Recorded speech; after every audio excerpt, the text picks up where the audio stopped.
word end is in the word surrender.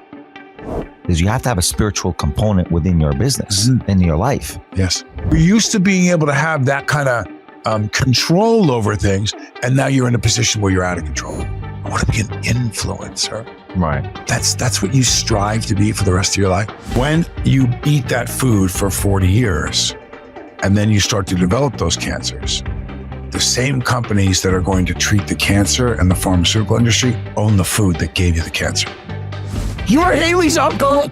You know, like flipped out. It wasn't enough to be one of the Baldwins. It wasn't enough to be Daniel Baldwin. It wasn't enough to be Alec's brother, which I was Haley Bieber's, Justin Bieber's uncle-in-law. And that's it. It's enough. Out of the seat she came. She jumped back out.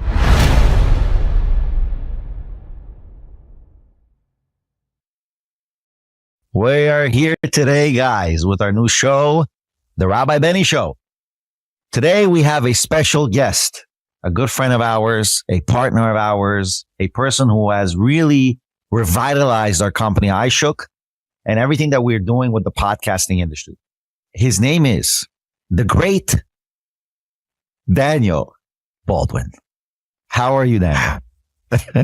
I'm blessed every day, my friend. I'm blessed every day. I really believe that. I say that a lot. People ask me in passing, hi, how are you? And today at the airport. And I looked at this woman and she said, I'm great. How are you? I said, ma'am, I'm blessed by the Lord every day. And she looked at me and she said, praise God, and it really moved her, because I believe that. I believe that, if you look back at my life, to what got me to where I am now, there was an intervention by God for sure that got me to be at this desk with you today. So there's no question. Now I got to say something. Okay, I mean, go for it. There's little things, do you want to sit by this flag? Do you want to sit by that flag? Do you want to wear this? Do you want to, and I turned around and then Benny drinks. His son ran out, was so kind as to go grab us some coffee and some bagels and a croissant, whatever. So we're noshing, we're knocking it down and we're getting ready to do the show. And then with literally a puddle, this much of coffee, just a puddle in the bottom. He takes a water bottle and pours over the little puddle of coffee. Now hold that up. To make this watered milk drink. What in God's name? Now that's usually, when you're in your car and you get in your car and there's from the ice blended drink, whatever you had, that little puddle in the end, you're like, I need something. And you'll drink it you poured that intentionally, for God's sake. Why not? It tastes good. I mean, the ice is here. You want a water with ice? All right. I wanted to understand. No worries. Take it away, man. All right. So listen, I want to learn a lot from you today. Okay. And obviously, the whole point of this podcast is to get outside communities to help us in our community, because sometimes there's a rule in Judaism: a prophet cannot be a prophet in his own city, which means a person cannot help himself for himself. It's like a doctor cannot be a surgeon for his own self. And sometimes we need to reach out to other communities for that help within our own community. And there's many issues in our community, in general, because we're living Jewish in America, right? And, the point of this podcast in general is to get all my friends and other people we want to become friends, right? To help us and guide us in life experiences that we can learn from and actually grow from, right? And it's not about just being Jewish or religious. People don't understand that in Judaism, it's not, I do the performa Sabbath, holidays, but there's other performa, how to interact with other communities, but still keep your identity. And I noticed that the other communities, the Christian communities, the Muslim communities, and in general, any community in America are really focal on that. Their whole purpose is to, keep their identity, but they're still interacting. And that's what I believe that in our community we should be doing. That we should be still keeping our identity and interacting. So that's basically the whole gist of this, why I'm starting this podcast in general. And I figured, for sure it had to be Daniel who's the first podcaster. It had to be the first episode, and it's not going to be the last episode. He must have gone way down the list before he got to me. Tell the truth. He was like, where's Iggy? Where's Tommy? All right, get Bob.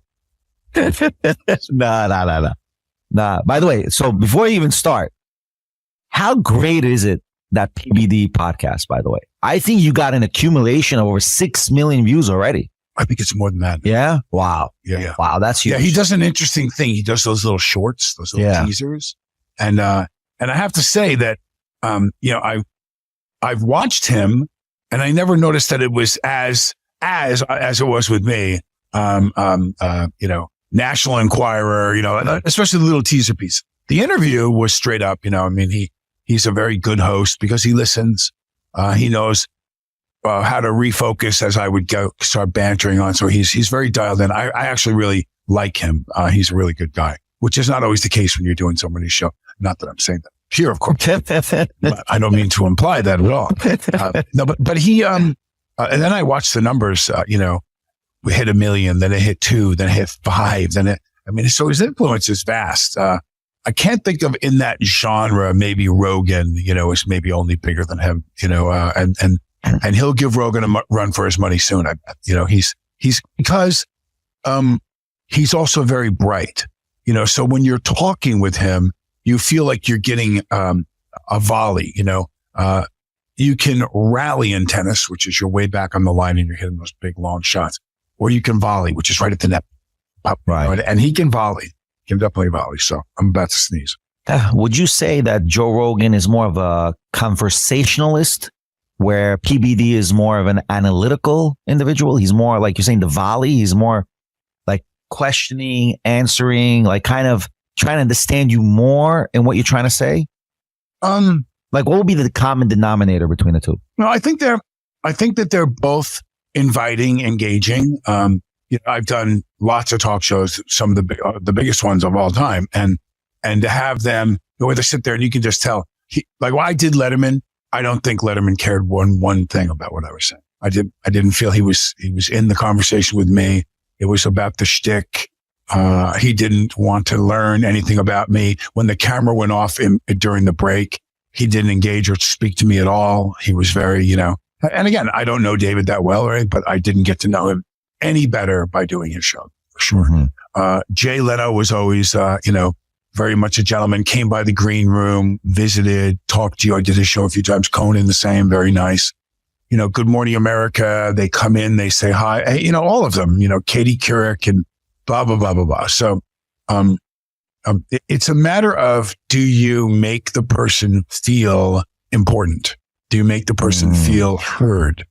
I think that Patrick did that very well. I think that, I don't know what he has, 10 million or something. And again, I don't know, you would know better than I, how many followers or whatever he has, his engagement. But the thing I took from there that they're masterful at is those little sniglets they do. So they blast out, so tell us about, the relationship with you and your brothers, when it comes to politics. And I'd go and they'd pick out 3 lines that were strong. And then they put a sensational headline. Daniel tells them both, or whatever. And sometimes the headline really wasn't exactly even what I said, but it didn't matter because it makes you want to hit it. Right. It makes you want to hit that soundbite and watch it. Those have blown up. Stuff I said about P. Diddy, Right. Here's a classic one that I said. We were talking about it earlier, and I'm just getting more, you moron, you this, you, whatever, curse words at me from the people making comments, because they're implying that I said, that all the shooters in these high schools and stuff all played, some of those violent, games, right. Call of Duty, Grand Theft Auto, whatever, Fortnite. And I did not say that. I said the one thing that they all have in common is that they played those games. That does not say I'm saying that if you play those games that you're going to become a shooter. Right. Because I have people writing back, they all drink water too. They all, just like, and I'm like, I know, but I didn't. And I realized when it's that many people, you can't really defend yourself, Right. There's nothing to be said. It's out there. It's attention. It brings, the audience in, and you want them to write stuff to engage them. Now, if it was one of our shows or my show on your network, on iShook, I would probably start to engage them just to yeah. Why not? I do videos. Idiot. That's not what I said, and set it back out so people could blow up even more. Right. Because, like they talk about, any press is good press. I don't always subscribe to that because you can have bad press. Trust me, I've had it. But just being out there in the news and being out there, on the internet, is refreshing because it brings a lot of attention to your name.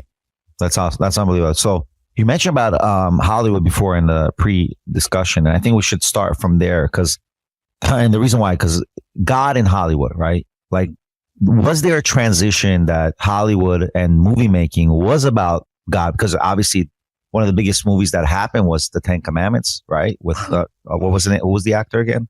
Charlton Heston. Right, Charlton Heston. And that was a big hit in all the world, right? And you see a lot of these, religious kind of movies being made.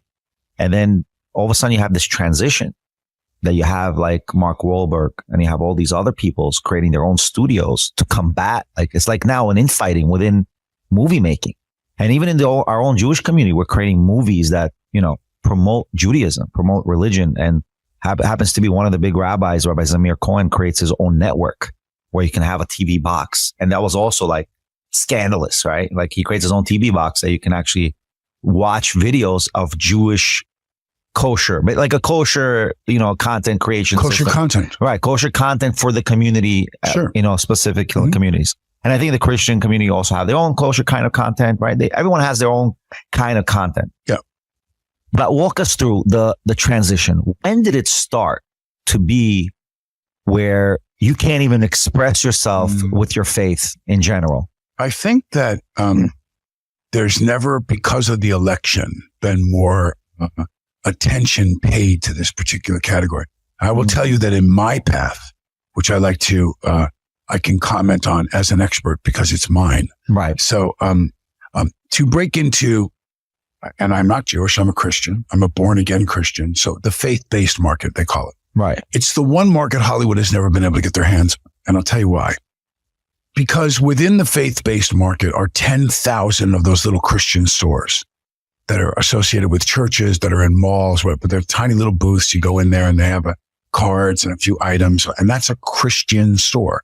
So when it's a Christian store, you can guarantee that any book or that any film or that any, audiology of any kind is all Christian content approved. It has to be. So there's no swear words. There's no talking about sex. There's no, so with that said, it's a very limited market and it guarantees you, they don't take it and go to the old days Blockbuster or go to streaming things.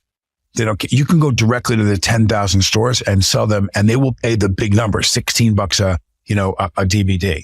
Because you're guaranteeing their audience that this is approved, and then they'll just upsell it to 22 and only make the $6 per. So that's a big market. That if you're selling print after print after print to 10,000 stores, it's a nice built-in situation. It's a very difficult market to break in as an actor, but even more so as a director. So I was given the opportunity, and the reason why I'm in Atlanta right now, to direct a faith-based film.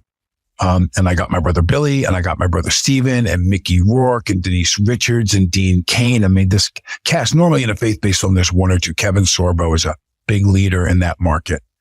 So Kevin and maybe one other person that you might have heard of. Never do you usually have 6 or 7 people that you know. And so I looked at it as a great opportunity to thrust myself into something that matters to me. I remember spending time with Michael Landon many, many years ago from Little House on the Prairie and the different shows that he did, Highway to Heaven. And I remember how important it was to Michael to put a positive message out. And he talked about his kids. And I'll tell you a story. That made me really want to get at. First of all, my brother Steven's a born again Christian. Right. And he and I, we wear our faith a little differently. Steven would usually let people know, although he softened some, it looks like lately, but Steven would let you know why you're going to hell and why, your faith is not, it has to be a certain way. I've never been that way. For me, it's a project of promotion. And you have to ask me. I'm not going to tell you what being Jewish is wrong. Who am I? You're not doing it the way our book says, your book says, or whatever.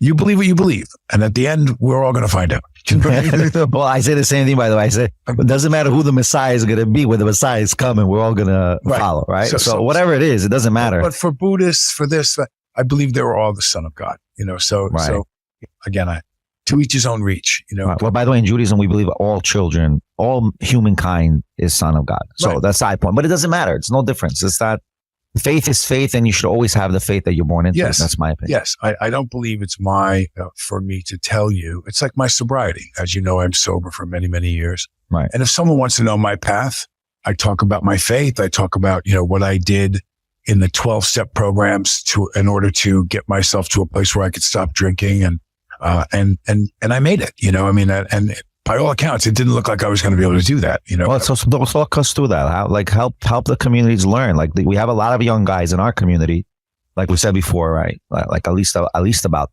50, if I'm not mistaken, right? Well, I asked this question when someone says, I don't know what the problem is. I got the young kid whose parents are, right. See, they're coming right now. Like, I mean, people don't realize, like, how do we prevent kids and adults, young adults? Like, I heard a few other cases where married couples, husbands are falling into this trap, whether pressure or whatever it is. Like, how do we get out of that? I mean, I want to go back to the Hollywood issue as well, because I believe faith is very important in any culture. I don't care what faith it is. You need to have faith. Spirituality is a huge power to overcome issues. Mm-hmm. Right. But what about those who are not spiritual? How do they overcome? And I'm sure that your faith, right, helped you overcame, right? Eventually. So what was the issue that you had, and how did you overcome that hurdle in your life? Well, so if I'll tell you the most important thing. Friends. So I will ask you to watch my hand as I write surrender. Now I want you to picture the word surrender is written in the blackboard right in front. What other word do you see in the word surrender? End. Wow. The word end is in the word surrender. In any war, in any fight, in any confrontation, anything. If you want to put an end to it, then just surrender to it. And you'll put an end to it immediately if you surrender to it. Wow. So having the ability to look at something and realize, I could continue. I can continue this. Of course, you can go for it. You can die from it. Or do I choose to end it?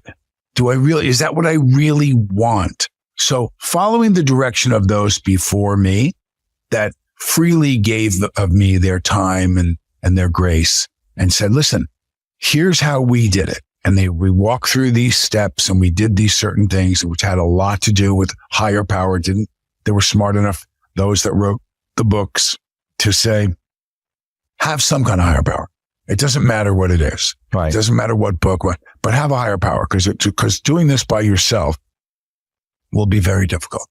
A power greater than thyself is, I believe, the exact verbiage of it in the steps. And so, I finally decided I was going to take some direction and surrender. I had to surrender to the fact that, listen, when you're a tough guy, and you're strong and everything else, and you're like, why can this guy go? I had members of my own family who could go out and go to Vegas and have a long weekend and have a good time and come back and go to work on Monday. I was there for 2 weeks, in a room with all the bad things and doing all the bad stuff. And I just could never, until I collapsed, until it was really bad or whatever it was. So, when Mike Tyson is waiting for you in the parking lot and you keep saying, yeah, I know, but if I just tried this one, right, he's going to knock your ass out every time. And that's what happened. So finally I surrendered. I turned it over to God and I asked God, thy will be done.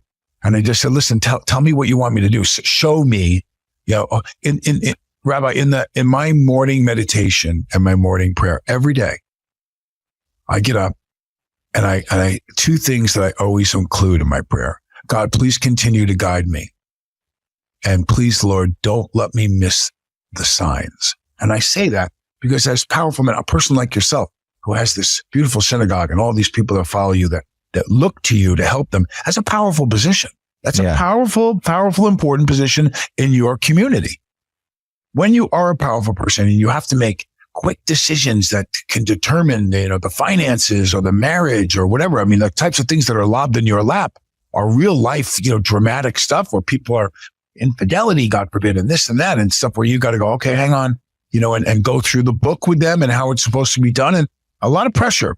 When you're a powerful man like that, you don't like other people making decisions for you. You're used to being number one on the food chain. You're used to being the one that runs it. So when you're told you can't do something, I can't do something. Of course I can do it. I'm a rabbi. I'm Daniel Baldwin. I'm an actor. I'm this. I'm a pastor. So, you're used to being able to have that kind of control over things, and now you're in a position where you're out of control. Wow. And you don't have control. What do you do with that? You turn that over to the one that's bigger than you.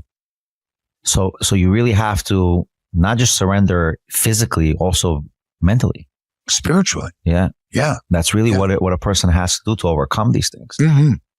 So obviously, ultimately, like the lesson that young people should take is, realistic. And I think even Patrick David said this in his workshop. Like one of the key elements, even for business, is you have to have a spiritual component within your business, in your life. Yes. Because where's the determination? Where's the discipline? Right? Because you need that discipline to surrender. But if, like you say, you feel that you're on top of everything, then there's nothing to surrender to. You're going to surrender to yourself. Is that what we're saying here ultimately? Well, I think that there's a component now. I'm going to guess that when it comes to your congregation, that you're dealing probably with quite a bit of heroin use. That fentanyl they're using. Fentanyl. Okay. So let me add a component to that. So back when they did the marketing for Oxy, the Oxy program, Oxycontin, Oxycodone. Right. They spent more money on that program, the marketing of it. It was the wonder drug. And they got the doctors go, oh my God, the pain goes away immediately. And who wants their elderly mother with a bad hip to feel pain? This little pill helps you. They knew the narcotic value of those pills. They knew the addictive proposition that they were facing. So what is pain? Pain is there to tell you, particularly, let's take it through. You have a surgery, you have your knee done, and they tell you in 3 weeks you should be able to do this, in 6 weeks you'll be able to do that. And 3 weeks in, you start pushing a little bit and it starts to hurt. That's telling you to stop. That's telling you to slow down. It's natural. It's normal. It's necessary. It's preventative. Now I can take a pill. I can take a pill that I really should only be taking for, the first 20 of them, maybe 6 of them, get me through wisdom teeth pulled, and they give 30 Oxycontin. Wow. To a 17-year-old kid, a 20-year-old kid in college. By the time you've taken that 30th pill, you're hooked. You already have a physical chemical addiction to that drug. So the following is the scenario that happens most of the time with fentanyl and heroin right here in Queens. Could be a star athlete, could be whoever it is. They take the pill and they take the pill and they take the pill and suddenly they like the pill and they want more of the pill. And the doctor finally is not going to give them any more now. At $20 a tablet, you have to be doing pretty well to take 6 or 7 of those a day. So you're talking about $100, $120 a day. After a while, the guy who's selling you those pills, you're starting to run out of money. And he turns around, he takes a little bag and he holds it up and he goes, hey, you're paying all this money for the pills. This bag will last you all day and it's $40. It'll last you all day. And you're like, I'll never share needles. They've got Hep C, they've got AIDS, they've got whatever. And they're right down there. And I'm talking, break your heart, Rabbi, cry about, the level of, for anybody, obviously, but, some of the kids that had it all were on their way to, dynamically challenging universities and they're in hotel rooms having sex with other men to support their habit. Wow. So yeah, it's a very slippery slope once you start on this. It's a very slippery slope, but it has a physical component too that you have to detox them from. So what's going on in the market basically, and I see this in many podcasts, we do definitely have a problem. I think RFK is saying this with the drug companies. Oh, for sure. Because they're getting people hooked on it. Well, the stuff that he's attacking is so much more sinister. And when I hear people from the Kennedy family denouncing him because he's supposedly jumped ship, going over to the Republicans, I think that RFK Sr. and Jack Kennedy, former president of the United States, would both be very proud of what he's done, because we're talking about an even more sinister problem of what he's saying. So let's take a brand. Let's actually take Fruit Loops, the cereal, the colorful toucan. Okay. Canadian Fruit Loops, they show comparison with U.S. Fruit Loops. The coloring is so bright, like I don't know what, So in Canada, they looked and they said, here's 9 cell phones. This cell phone gives you brain tumor. Proven. Absolutely. So why would you not only not tell people that, why would you even let them sell that cell phone to people in your country? If it's going to, could give you and most likely will give you cancer. So in this circle that we're talking about, we're taking all these processed, we're taking the grains that we're feeding the cows and the chickens. also have all these terrible chemicals to blow them up faster so we can get them to market quicker and then get them on your plate and make more money. Unfortunately, we know for a fact that many of these products have carcinogenic elements in them that they for sure can cause or do cause cancer. So civilization would say, you can't put that on our food. So they took the brightest colored dyes out of the Fruit Loops. They took all these different things out in Canada, all through Europe. But the U.S. doesn't do that. And there's a reason why. Because it's called coming and going. When you eat that food for 40 years, and then you start to develop those cancers, the same companies that are going to treat the cancer and the pharmaceutical industry own the food that gave you the cancer. So they get you coming and they get you going. And that's part of this that completes the circle that allows us now. Kennedy knows all about this. And he has said, listen, this is crazy. I mean, we have this if you look at the comparison to us and all these other countries with autism and stuff, it's got to be something we're feeding it that's in our system because no other country has the level that we have. Our kids are so sick comparatively, and we're a wealthy country. You know, listen, if you're dealing with a third world country that doesn't have access, you understand that it's a financial problem. But there is no financial problem in the United States for our children not to be living longer, not to be healthier. Obesity is like a 50% level now, how fat everybody is in this country, including myself. But I've lost quite a bit of weight because I've gotten hip to it. Yeah, it's a real problem. I'm really excited about him getting involved and what his role is going to be. I hope he doesn't drive Trump crazy and he stays in there, though. That's my one concern. But I'm concerned that I don't know how far he'll actually get to change things. I mean, we're talking about pharmaceutical companies. I mean, like these players are probably one of the big players who run the country, you know, besides the president of the United States. I mean, I think the pharmaceutical lobby is bigger than any other lobby in the world. Oh, for sure. Right. Yeah. I mean, you're talking about definitely an uphill climb. I think that when the two roads are crossing, the intersection right now is at Trump and Kennedy, and he has a president that's going to sign stuff, you know, and put it into law. So I would not be surprised at all if you see a number of things get banned in this country as they are in other places in the world, which again, so if Kellogg's or whatever the company is has to take one on the chin and change the dye, they did it everywhere else in the world. Just do it here.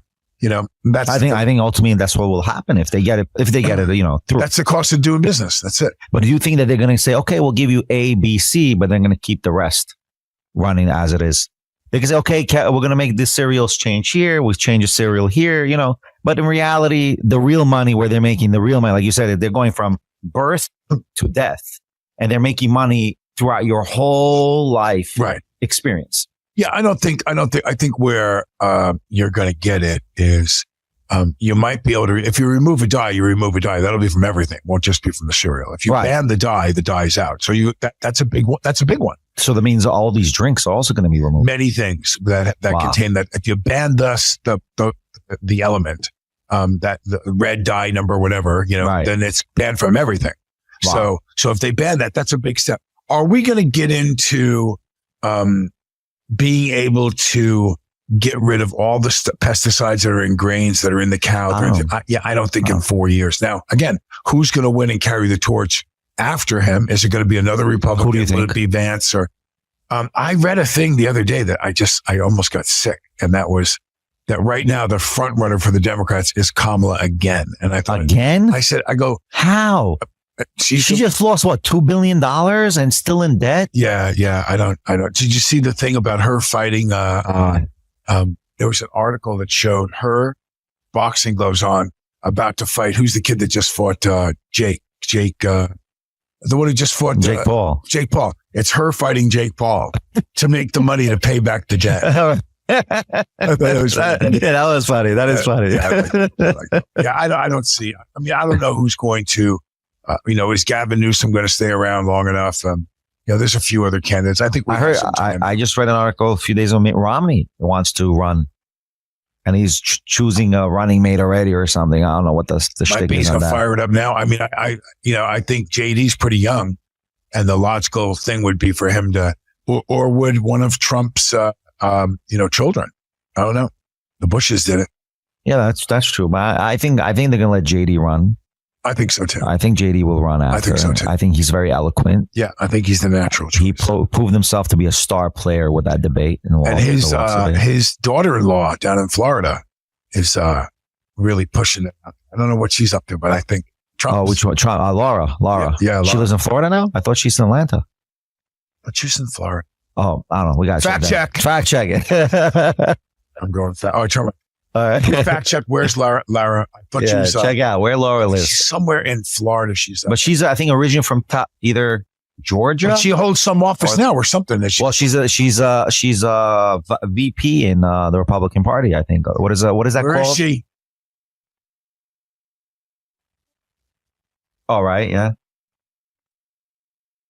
She's running for some office or wants something in Florida, I thought. Well, they're saying that potentially she should run for Senate. Yeah. What's like a Senate? Florida. Whoa. I was just fact check. Oh, okay. There you go. But they were living always in Florida. So they're setting her up. Yeah. So she's going to for sure. She got Ron DeSantis there too. Right. I never, honestly, the Ron DeSantis, I think was a huge mistake. It was a waste of time. He should have never actually ran for president. Honestly, I think it was a big failure. I think he was, I think like the Democrats, a lot of people underestimated Trump and Trump's pull, Well, we know listen, just to drop it again, we know that you predicted Joe Biden's resignment. Oh, sure. And this was literally, guys, November. Way before anybody. Yeah, November 23, right? 23. Right. Yeah. That was a year, over a year ago. You said that he will drop. And I thought it would be, and you know what? And if I was right, it would have been a more interesting race. I thought it would be Michelle Obama. That right. But they were trying to push her. I think there's some Barack, I think also there was that famous footage of Barack Obama saying, I think he was on Colbert or something. And he said, if I could sit in the basement in my sweats and I could have somebody up there and I fed the words to them, him or her, he said. Right. And they would say what I told them and I could run it from down here, but I wouldn't have to do all the stuff on camera. He goes, I would do it again. I like the work that much. And that I was like, I thought Michelle, I did. I mean, the fact that they tried to resurrect her, and you know why they tried to resurrect her, why they made it Kamala. No, so explain what was going on there. Oh, my God. So all the money that had already been donated campaign-wise would have had to have been returned. All right. So they only if his ticket mate ran, then the money could stay. And they have a couple $100 million already in the bank. Right. Like, we're not sending that back. Right. And see what she can raise because they're never going to do it. And then once she had that $200 million and they realized this is the candidate, I think she took in over $1 billion. Right. But they didn't want to give that money back. That's what that was. I think. Otherwise, why would you pick her? Right. I heard those reports. I read those reports and heard those reports as well. But in reality, I think it was a disgrace because that $2 billion is missing. And that $2 billion could have helped a lot of people. I mean, a lot of people got, these marketing companies got 40 million invoices paid out, 50 million invoices paid out. And I don't think they did much marketing. Well, Rabbi, you're right here. You're in this community. This is Queens. This is salt of the earth. It's New York City, right? One of the boroughs. And when I turn around and listen, for those people that are Russian of Russian descent, for those people that are from the Ukraine, for those anywhere in the world where there's war or it's war torn, in Gaza, whatever it is, I pray for you. I do. I pray for you all. I do. I pray for you in Israel. I pray for my brothers and sisters in Israel. But to send $8 billion to a country when we have homeless veterans missing limbs that can't get health care, that can't get to a VA, that have nowhere to live, that are, it's disgraceful to me. And so when I look at some of the things that have taken place and when the record really shows itself, I follow the president and I follow a lot of political people and I get the blurbs when they put them up there. And some of it I look at and I go, well, I know that's not true. I know it's not true. Right. Cause you're involved. Well, I've got some people that are dialed in pretty heavily who go, yeah, that didn't happen. That's not what happened. And well, what happened? Well, they won't even say it on the phone. You got to come see me, and then I'll see them. I go, really? That's what? And they go, yeah. And I'm like, and they knew that, So we opened up talking earlier. I was. Oh, right. The vigilante, right? Remember what? Right. So the vigilante. Well, no. I was going to talk to you about the orbs and the drones. Oh, right.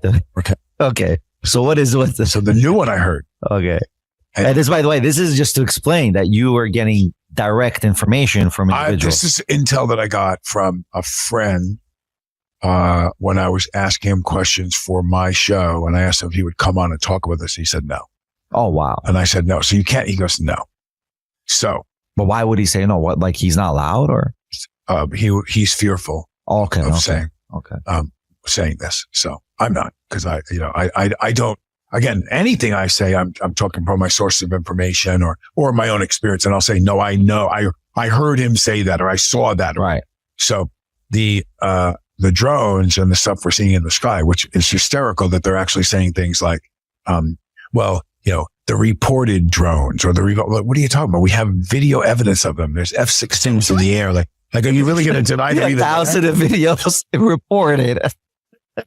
That they are indeed U.S. They're not Iranian or they're not Chinese because they're looking for heat plumes, a reported suitcase bomb with uranium, a nuclear weapon has been smuggled into the country or is on its way into the country. And they're trying to stop, which is why they're all by the ports. They're trying to stop and seize this weapon that Intel has told them is coming. I got that. I go, oh my God, I go, yes. They have testing things on the drone, the big ones the size of that they're looking down at every ship and everything coming in. Will it be a private boat, whatever it is, that there could be a nuclear weapon heading into Jersey or New York. Wow. So that made a lot of sense to me that they wouldn't, because they don't tell us everything. And that made a lot of sense to me. And I thought, now I don't know that. Listen, anybody listening, please don't start jumping off your window or anything. No, but that is a possibility. But you see, not, it's possible. Well, when you try to analyze the behavior, see, I always look at what the behavior is. Why would you not tell us? Why would you go and say, well, they're not really in the sky. We're not sure. Why haven't you shot them down? Why haven't you done, if there were another country, if you Google what the process is, to fly over the monuments as the plane that hit the Pentagon during 9/11, they will force your plane down. They'll force it out, even if they have to shoot it down. They'll force your plane down. So why haven't we seen any of these drones get knocked down or shot down or forced down or whatever when there's hundreds of sightings a day? Well, because then there's something going on they don't want to tell you would be the reason. I would make logical sense. And then when I heard this theory, I thought, oh my God, that makes a lot of sense. Like that covers all the questions. So who's the main player that's sending these drones? Because they're saying there's a mothership somewhere in the ocean area. Right. I don't know. Like, how does the mothership even survive? Is it on a boat? What's going on? Is it, because remember something. So I'm going to give you, so let me see your phone real quick. Yeah. It's like, what's it called? Okay. So when the Nazis take me through the stereotypical, what is the shape of the alien craft over the years? Circular. Saucer. Right. A flying saucer, right? Now, if you can see an incoming ICBM from Russia, our satellites pick it up as it leaves, before it even gets out, they see the heat plume, it comes out of the ground and starts going. If you see an asteroid out by Mars and they say, oh, in 5 years, that thing's going to be really close to Earth, you can see it that far away. Where'd the flying saucer come from? If you can see an asteroid all the way away, planets away, why don't we see? I'll tell you why. Flying saucer is round, has a little bubbly top, and it's super thick around the outside. The outside edge is thicker, correct? Yeah. Okay. What's the only man-made object that has that configuration? A submarine. Oh, that's true. A submarine is curved. Yeah, curved. And giant plates on the outside with the bolts that go in. Why? Because as it goes underground, underwater, it pushes this and sends the weight out to the screws, it's called.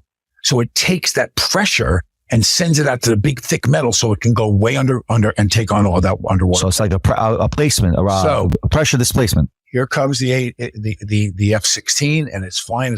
So we got him starting to go and disappears. Where'd it go? We can see an asteroid by Mars. But we can't see this. If it went under the water, if the saucer was built to live underwater and the pressure pushed the bubble like this out to the thick screws on the outside, then it would explain why they can vanish and reappear at any time, because you can't see anything on radar when something's underwater. That's true. So how do we know they're not here? If this exists, right? Same thing. So same for these vessels. If it's coming out of a submarine, they're opening up the hatch of the submarine and 20 of them go choo, choo, choo, choo, choo, and then they go back under the water and you can't see the submarine anymore. So it could be something like that. But what made sense to me was why they're not telling us what these things are. And if they're ours and we're putting them up there looking for something, that makes a lot of sense. Wow. So, wow. There's my story, Rabbi. No, that's a huge point. And this guy is your source that said it, right? Like he said it more or less, right? Yeah, so it's he told me that's what he was told. He was told that they're looking for, I guess it's called a heat plume. Okay, so they're looking for the mothership also. They're not just looking. They're looking for the bomb. They want to know where if this bomb is coming. So yeah, again, remember, these guys can listen to every cell phone. They can, they're monitoring stuff. They've grabbed somebody or they've intercepted some kind of message or something that has led them to believe, according to this guy's theory, has led them to believe that there's some terrorist act coming to the States that has to do with a suitcase or a land base, not an aerial. We're going to launch it on a rocket. Wow. They're going to sneak the weapon in and they're going to blow something up here. Wow. Well, they tried at least. Of course. Yeah. Right. Yeah, that's the plan. So, but I don't get something like this. What bothered me when I heard this news. Like, if this is actually real, right? Mm-hmm. Why is there so much neglect from the U.S. military or the intelligence agencies to let it even happen and be exposed in such a manner? We live in a society of literally everything is recorded instantly. Something got for like George Floyd, right? Instant recording, right? Like everything is instantly recorded today. Well, that would be a level of, and I don't want to say that you're naive, but take a look at the 9/11 crashes when the buildings fall. Right. There is zero chance that they didn't detonate those buildings. Yeah, I heard that there's. Watch the buildings and you see these little blasts coming out the sides of the buildings when you're watching in slow motion and you zoom in. So okay, there could be a theory that they wanted the building to right. come down to give them the green light to do whatever they wanted in the Middle East. So let's on that theory, let's suggest that theory is true. Okay. Again, this is a theoretical. Okay, theoretical. Okay. Let's suggest that that's the motivation for allowing this terrible thing to happen in the United States on our home ground. Goes all the way back to, could you move an armada the size of the armada that was attacked Pearl Harbor without anyone noticing even back then? Probably not. Probably could not have taken the whole Navy of Japan and gone across the Pacific Ocean to get to Hawaii and not had any boat see it and reported, hey, there's 50 warships heading towards with planes and everything. Did they want Pearl Harbor to get attacked so we could get into World War II after World War I? I don't know. I wasn't in that wardroom. I don't know, but it's the same kind of theory. So you ask yourself, how could that happen? How could it be possible? Well, the industrial war complex is a gigantic business. Building tanks, helicopters, the parts, the maintenance, all the business that goes into having some place, not on our land, but let's go to some, Mideast country, a Middle East country or this kind of Europe, some country, and let's just bomb the shit out of it and sell them all our stuff and make all this money. That could be the reason why JFK was killed. He said he built the Peace Corps and he said he was pulling us out of Southeast Asia. And they went, yeah, Jack, don't do that. Right. You shouldn't do that. And they gunned him down in the streets of Dallas because that's exactly what he was going to do. He wasn't playing ball. So, I don't know what Trump's plan is. I'm not sure how that's going to look for us, but I think Trump is like the Reagan right now. There's a report of a ceasefire in Gaza. Yeah. And I think also too, there's something to be and again, I don't condone killing innocent people. God forbid. War is bad all around. War is bad all around. If you wanted to put an end to it, if we had a confrontation coming with Iran, then send it all right away. I'm not implying nuclear, but I'm saying You think Iran on their best day could hang with the U.S. for more than a couple of weeks? This would be like Afghanistan.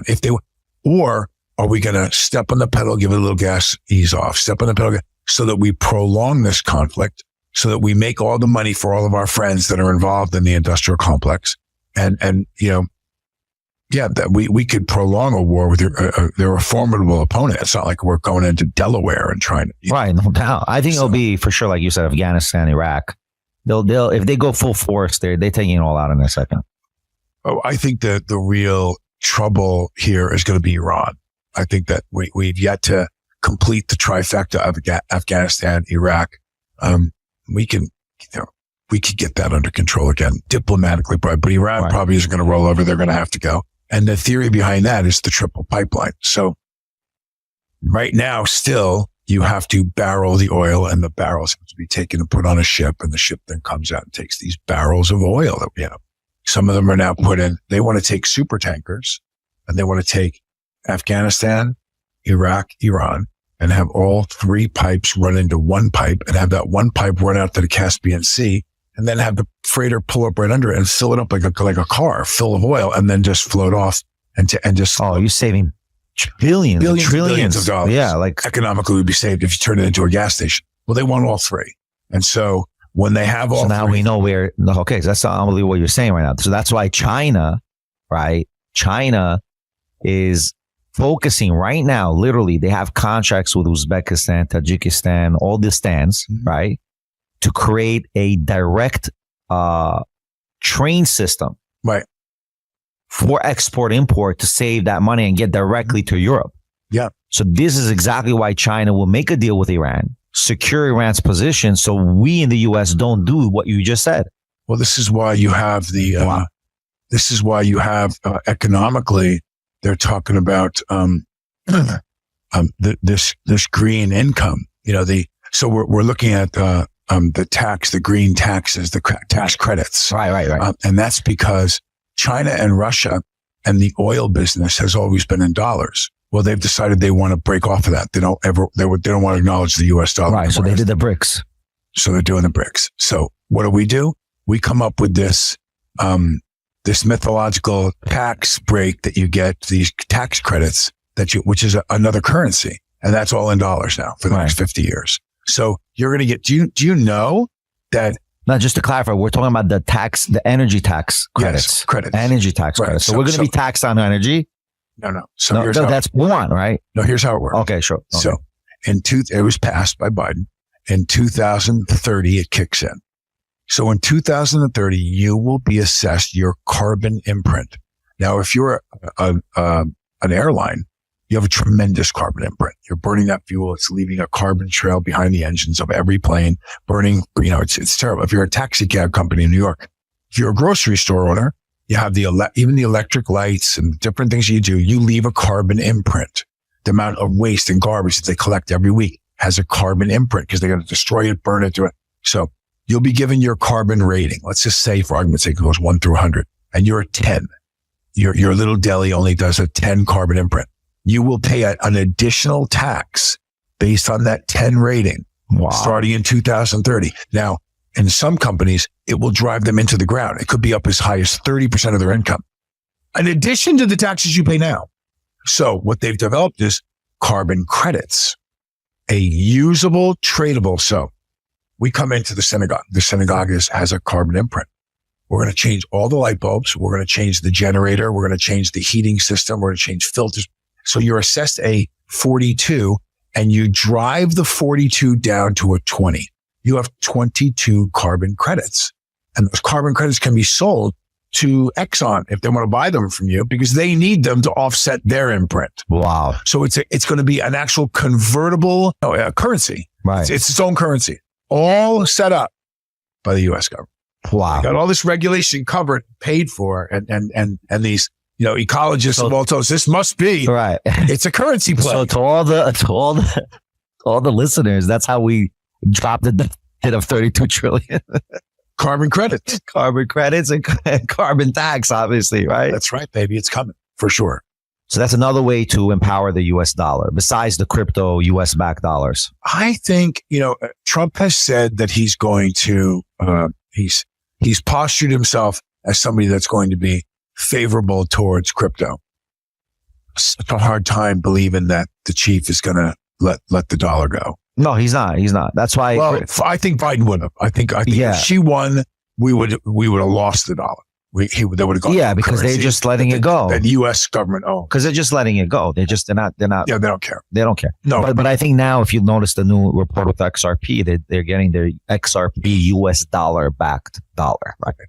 So where's that all coming from? The point is, notice all these cryptocurrencies. You have Gemini US dollar. You have USDT, which is you have XRP US dollar. You have the USDC, which is Coinbase's dollar. And there's a few other companies. You have the DAI token also backed by the dollar almost. So you have also through their own blockchains sequences and protocol. So ultimately, all these dollar-backed cryptocurrencies is essentially telling us what? Backed by the dollar. Listen. So they're not creating no more new currencies like a Bitcoin or Ethereum. They're now just creating currencies that are backed by the dollar. I could kick myself, the Brock Pierces of the world that got into Bitcoin when it was, under $1, whatever he did it, and imagine, and he's, a billionaire, a really good guy too, very smart guy, good friend of mine, Brock Pierce. Right. But I started looking and I said, what's going to be, and this is probably, a year and a half ago. I said, what's going to be the next one? So Ethereum, my wife has some Ethereum. And I looked at XRP. It was 11 cents. And I went, it's my horse. And so I grabbed XRP, a good amount of it at 11 cents. It's a good move. Good move. Yeah. We're closing on $3. That's not bad. But I think it's going to drop once they release the easy. Yeah. I think it actually all continues to come down. But, I looked at people have to cash out. Sure. People are trading. They're buying the whales. Like there was a huge movement with Bitcoin by whales right now. They reportedly, I listened to, and you and I have talked about this and right. in some of the ventures that, you've been involved in and many of your friends that have now become my friends, so they're our friends, but you were the source. Right. Same here. I mean, you connect me with a lot of others also. Real estate will never go wrong. Real estate always is fine. So you can take all this money and all this XRP, Bitcoin, and you go buy yourself 50 lots somewhere on the water. You're still good. You're good. Real estate is always obviously. Yeah, you're always going to be okay with it. By the way, my mom says you have to split your money 3 ways. You have to first put a third in your bank, third in merchandise, and a third in real estate. Like you got to split it. You don't keep it all in one. I subscribe to that. Grab me a napkin really quick. Would you, bro? Throw me a napkin. I want to show you. I saw this, as an athlete because Shaquille thing. So I want to take this. Okay. So here's the piece. This is Shaquille O'Neal. And he goes, here's what I did with every dollar I ever made as an athlete. And the guy made a lot of money. He goes, first of all, half of it's gone. I don't even, like it never existed. All right. You go. Then I take this and I got 50% of what I made. He said, and I'm taking 25 of it and I'm putting it away for taxes.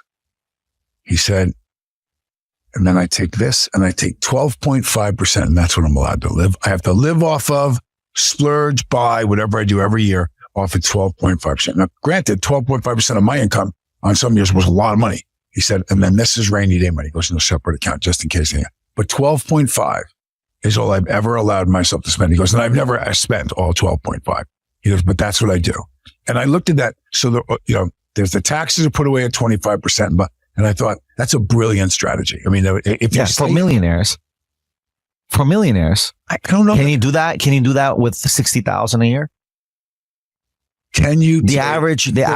So 30, 15, 7,500 and live off of 7,500. That's 12.5%. Probably not. No. And if you're Jewish, forget about it. We pay tuition money for kids.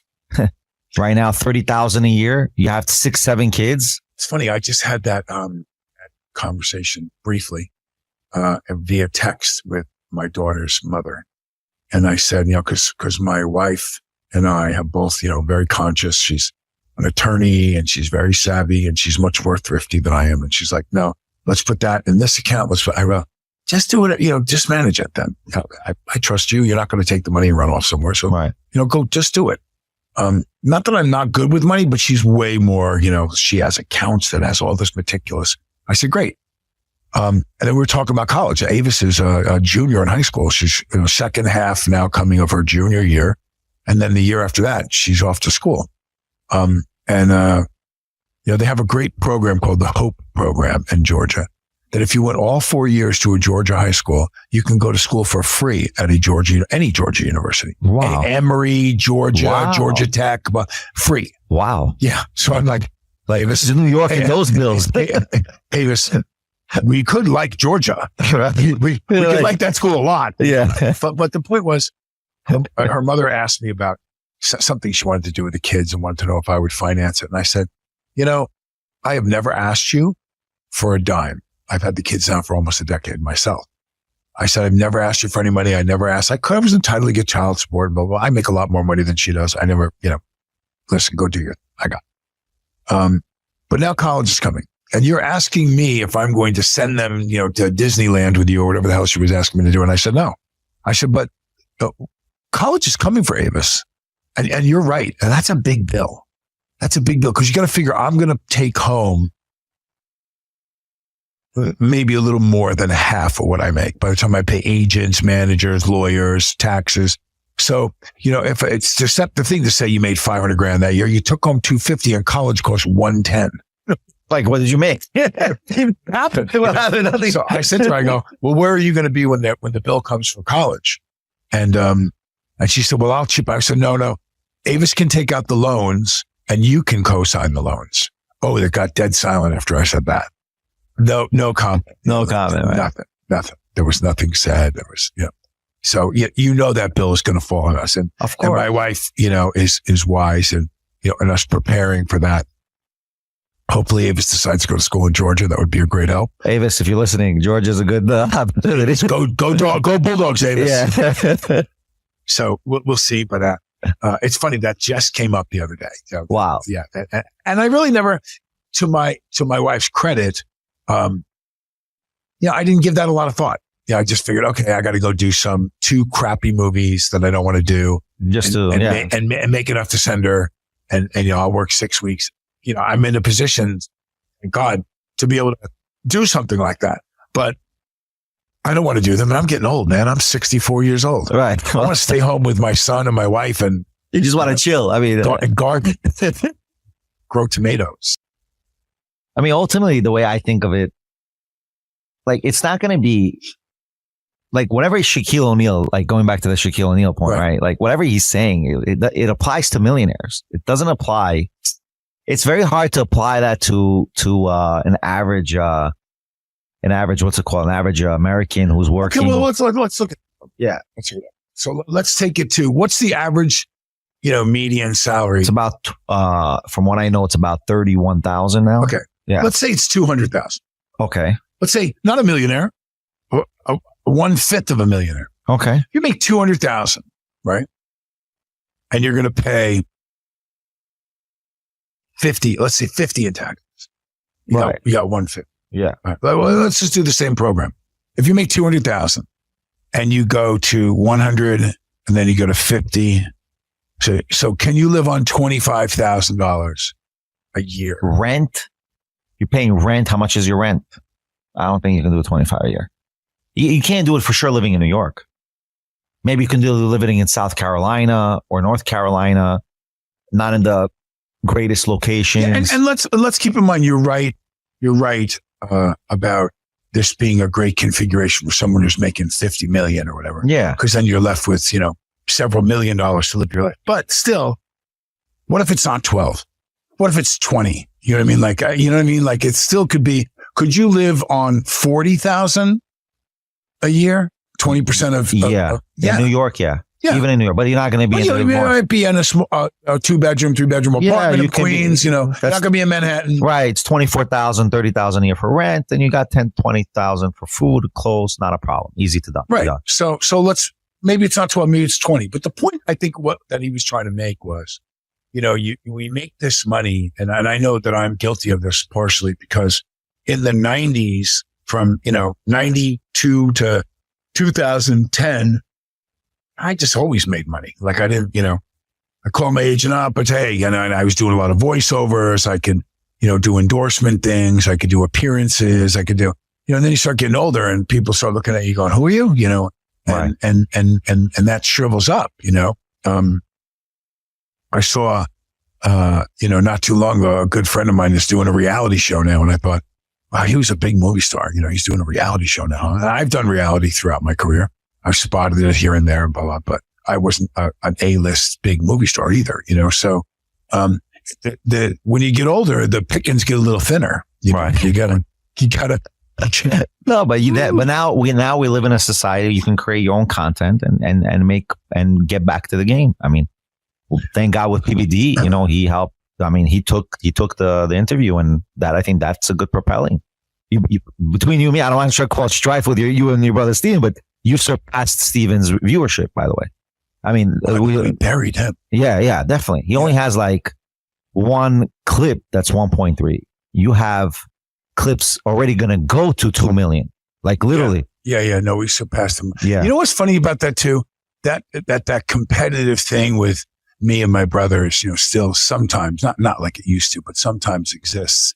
And I watched his show and I thought, what are you talking about? And I wondered, it was an interesting thing. I never got into it too much with Patrick, but isn't it interesting how his recollection of what went on in that house, his recollection and how he categorizes things and how he labeled certain things about us comes from the perspective of the number 6 kid, who was the youngest one, who had far less influence from my father because my father was sick and died while Stephen was a teenager.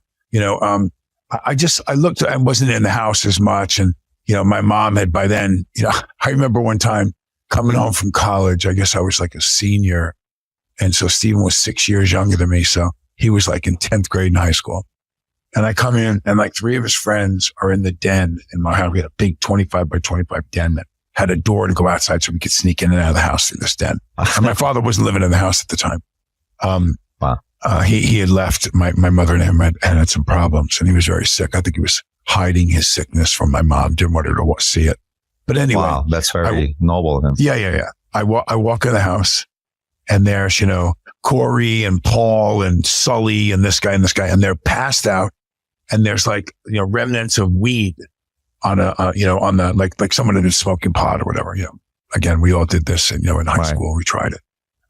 But I just remember I would never have had the balls to have done that right in the house.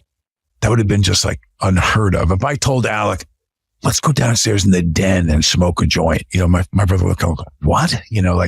We would have been killed. Like the risk of my father's wrath. Right. Even my mother. I walk into and I hitched from school in Indiana back to Long Island, and they're all passed out. There's bottles of liquor and beers, again. Like the audacity didn't exist for your generation. He was underage. Oh, that's for sure. So I knock on my mother's door and I open the door and I go, Mom, what the hell is going on in this house? I'm like, he's out there with his friends. I go, there's drink. And she goes, it's a lot better for me to have them in the house and know what they're doing than outside. And to have them go driving somewhere. She goes, they're going to have a couple of beers. They're going to drink a little bit. They're going to do whatever. I feel much more comfortable knowing that he's here. And that's her baby too, so, and I had to wait till I got older to really understand, to understand that, oh God, they probably are going to do a lot of these things. Right. So rather have them. So would you rather not have them? Because my fear for sure about my daughter now is her driving that car. And she's not a party or anything, so she's pretty. No, it's not even her. But it's somebody else. Exactly. It's nothing about her. She can be a great driver. It's just we have crazy people driving in the same roads. There's a lot of nutty people. I'm in a metro city too. I'm in in Atlanta, so it's very dangerous to people out there. It is, man. It worries me sometimes when she says she's going out. I have the location device, and I make sure she's at the kid's house now. And it makes me sleep easier. No doubt. Sure. I mean, but yeah. So with your brothers, who has the most kids right now? Alec has, and he and I have a young son. Deja and I have Bat, my son, as you know. Yeah. And he's 18 months old. By the way, the cutest baby I've seen. He is a cute boy. He looks like his mommy. Thank God. But Alec has, he's got 7 kids now, right? And with his wife Ilaria, Now, the reason why I'm asking you this, because you mentioned the recollection of Stephen, right? So you have many kids as well, right? And Alec has kids. Yes. Many, right?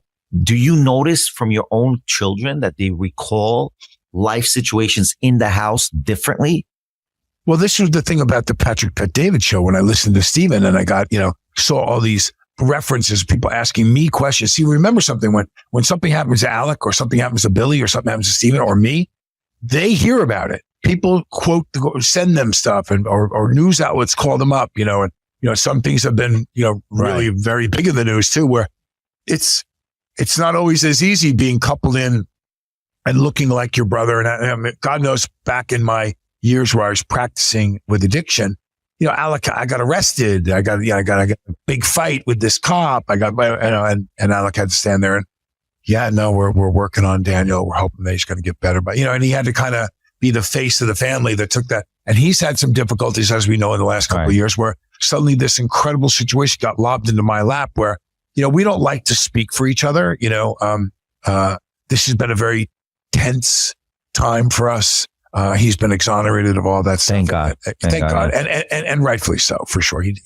Especially since they planted nonsense there. Come on. Accident. But no, I mean, because it got mistrial because of the planting. I mean, that already is, I think that already is like, how do I explain? Like that just shows the improper, like you lose credibility in court systems and prosecutors that they're planting evidence, withholding evidence. They lost all of their credibility and I don't think people understand the process of what actually happened. And so when this is the camera and the camera is aimed at the actor, there's a monitor on the side of the camera that the director of photography, this woman in this case, was looking at, and she's directing through with the shot that they're going to do what they want Alec to do. So she's walking him through it. Right. Go ahead, lift it up. Right there. More to your right. More. Stop. What are you aiming at? Good. That's where, now put it back. Now take it out in one motion. Great. Tilt it to the left up there. Now pull it back, and she's telling him what to do. There's an armorer, which is the person that supplies the weaponry on set. That person is a licensed, certified, you pay for this person to have these weapons because they're real weapons. That person hands the weapon to the first assistant director, who then takes the weapon and comes on set and says, hot weapon on set, cold weapon on set. One of the two they have to say. Cold weapon means that there is nothing that can discharge in it. And by law, that person should have taken the gun and pointed it at the ground and squeezed it with a revolver 6 times to confirm that there's no. Right. So when handed to my brother, declaration was cold weapon on set, which then exonerates him immediately of 2 layers of insurance. Because the last thing you want is an actor making that decision. We're not weapons experts. Some of us know more and more proficient than others. He did what he was supposed to do. And a very sad accident occurred. Here's the thing that told me the moment I lost all respect for the district attorney. They gave the first AD, the one who announces cold weapon on set, full immunity to testify against Alec. And I thought, hang on a second. Even if there was, and there is no reason why the armorer should not have known and handed that gun before. So there's one layer broken. But he could not make that announcement without test firing the weapon. And he went ahead and made the announcement, which was the last barrier before the actor took the weapon in their hands. So why would you give him as grossly negligent in the death in accordance to that sequence as he would have been in that process? Because his last name wasn't Baldwin. He wasn't going to get you elected, lieutenant governor in New Mexico 5 years from now. So she went for the money that's going to keep her in the news, in my opinion. No, I concur with your opinion, by the way. And so with that said, does anyone have any idea, and I don't, but what that must be like for him to play in his head, even though he played no role in the accidental death of this woman, that this was the wife of a man and the mother of an 8-year-old boy and a friend of his, and she's gone. And there's nothing we can do to bring her back.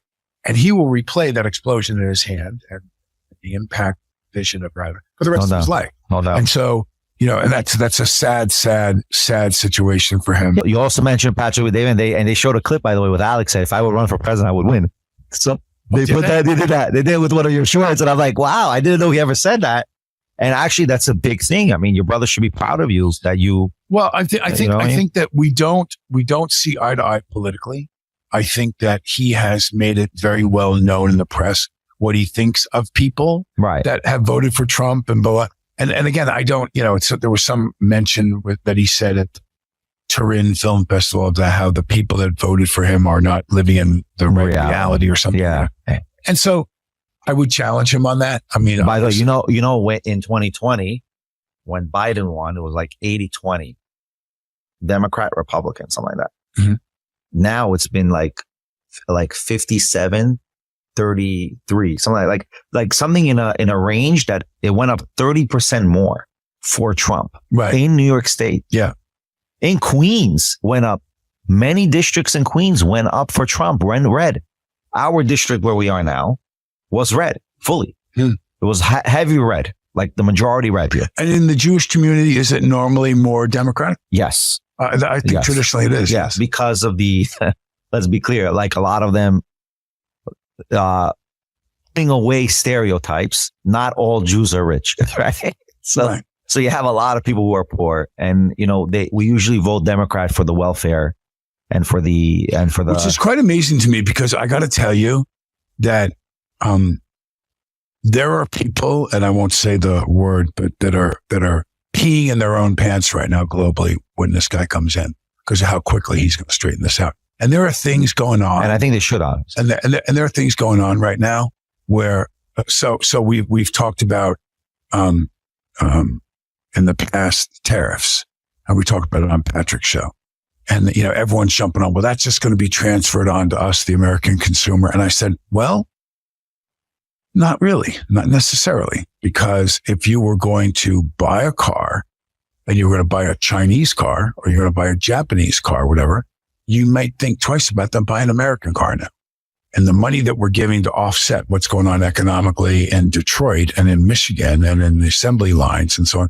So while you're going to pay 30% higher, whatever the tariff is going to be to take it over. Now, for me, about this scanner that I'm with the company. Yeah, right. Which is going to revolutionize. Yes. So I'm involved with a company, that has a fully portable, mobile, 64,000 times the resolution CAT scan. That is, I'm going to change every hospital you'll ever see for the rest of your life. Your kids, will end up being imaged by this machine. It's going to be, not that there won't still be Siemens and there won't be MRIs and everything else. There probably will be, but this one rolls right into the operating room and right into the emergency room, can be put on a truck. No more taking the old people and disconnecting them and taking them into the hospital. Or take it to your house. So, and it's way better than the one they have. So, knowing that we have this, I lost my track of thought while we were with a scanner. Yeah, why we brought up the scanner. Visualizing bringing the scanner into here to show it to you. I started thinking, man, I wish I brought one with me. But anyway, so right now, Trump set up. People are with the welfare states. People are peeing themselves because they're waiting for this guy to take. Okay, so down in Texas and in Arizona, are you familiar with what's going on with the wall? Oh yeah, they're selling the wall, and Texas is buying back. So Biden has allocated big sections that go up of the wall, and they sell them for $5. That's in the metal alone, just to melt it is worth, $100. Yeah. He's selling them for sections. They're trucking it out so that Trump can't be successful and build the wall. He'll have to have them all made again. They're all lying by the side of the road. Trucks are picking them up, taking them. He's selling them. The giant FU that, you've never seen anything like how they're going to. And this is another reason why I said, and it's getting later in the game. We're mid-December now, but it's still not off the table. Do not be surprised if over this holiday, please listen to me. Do not be surprised if Biden goes, oh, I have pain, and they step her in and make her president for 3 weeks. Don't be surprised they do that. It's a possibility, yeah. It is still a possibility. It's still on the table. It's still being discussed. As a giant, just give it to him. I think PBD mentioned he also believes potentially that can happen. It is definitely. I mean, a lot of people potentially believe that. Well, I also believe potentially that can happen. It already happened, by the way. Kamala was a president for 2 hours.